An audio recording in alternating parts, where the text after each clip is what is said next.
പത്തനംതിട്ടയിൽ CPIM ജില്ലാ സെക്രട്ടറിയുടെ സാന്നിധ്യത്തിൽ പാർട്ടിയിലേക്ക് അംഗത്വം സ്വീകരിച്ച യുവാവ് കഞ്ചാവ് കേസിൽ പ്രതിയായതിൽ വിശദീകരണവുമായി CPIM നേതൃത്വം പാർട്ടിയിലേക്ക് സ്വീകരിച്ച മലയാലപ്പുഴ മയിലാടുംപാറ സ്വദേശി യദുകൃഷ്ണനെ കഞ്ചാവുമായി എക്സൈസ് സംഘം പിടികൂടിയിട്ടില്ലെന്നും കേസിൽ പ്രതിയാക്കിയത് അസീസ് എന്ന എക്സൈസ് ഉദ്യോഗസ്ഥന്റെ ഗൂഢാലോചനയാണെന്നും CPIM Pathanamthitta area secretary MV Sanju പ്രതികരിച്ചു. യദുകൃഷ്ണൻ്റെ പേരിൽ ഒരു കേസെടുത്തു. പിന്നെ വിശദമായി അന്വേഷിച്ചപ്പോഴാണ് 2 ഗ്രാം കഞ്ചാവ് അദ്ദേഹത്തിൻ്റെ കയ്യിൽ നിന്ന് പിടിച്ചു എന്ന് പറഞ്ഞുകൊണ്ടാണ് കേസെടുത്തിരിക്കുന്നതെന്നാണ് മനസ്സിലാക്കിയിരിക്കുന്നത്.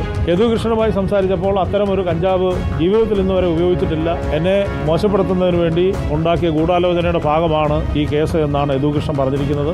യദുകൃഷ്ണൻ ഉൾപ്പെടെ 62 പേർ BJP വിട്ട് CPM-ൽ ചേർന്നതിൽ BJP നേതൃത്വം അസ്വസ്ഥമാണെന്ന് CPIM ഏരിയ കമ്മിറ്റി സെക്രട്ടറി പറയുന്നു.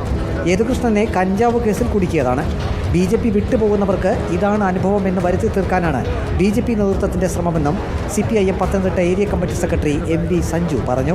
തീർച്ചയായും ഇത് ഗൂഢാലോചനയുടെ ഭാഗം തന്നെയാണെന്നുള്ള കാര്യം തന്നെയാണല്ലോ ആദ്യമേ പറയുന്നത്. കാരണം 62ഓളം വരുന്ന ചെറുപ്പക്കാർ RSSൽ നിന്ന് രാജിവെച്ച് CPIM-ന്റെ ഭാഗമായി മാറിയത് ഈ പ്രദേശത്ത് RSSന് നല്ല ക്ഷീണം ഉണ്ടായിട്ടുണ്ട്. കാരണം അവർ പല ആവശ്യങ്ങൾക്ക് ഈ കുട്ടികളെയാണ് ഉപയോഗിച്ചുകൊണ്ടിരുന്നത്. അപ്പോൾ അത്രയും അധികം ആളുകൾ മാറി ഇടതുപക്ഷത്തിൻ്റെ ഭാഗമായി മാറുമ്പോൾ അവരെ അനവധി ഇത്തരം വരുന്ന കേസുകളിൽ പെടുത്താനും ഇനിയും നിരവധി കള്ളക്കേസുകൾ പെടുത്താനും ഇവരെ ആക്രമിക്കാനും ഒക്കെ അവർ പദ്ധതി ഇട്ടിട്ടുണ്ട്. ഇപ്പോൾ ഒരു സംഘം RSSകാർ ഇവരെ തെരഞ്ഞുപിടിച്ച് ആക്രമിക്കാൻ വേണ്ടി നടക്കുന്നുണ്ട്.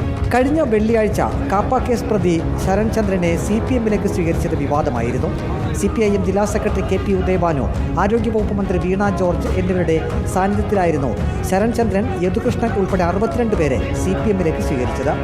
യദുകൃഷ്ണനിൽ നിന്നും കഴിഞ്ഞ തിങ്കളാഴ്ച 2 ഗ്രാം കഞ്ചാവ് പിടിച്ചെടുത്തു എന്നാണ് എക്സൈസ് വിഭാഗം രജിസ്റ്റർ ചെയ്ത കേസിൽ വ്യക്തമാക്കുന്നത്.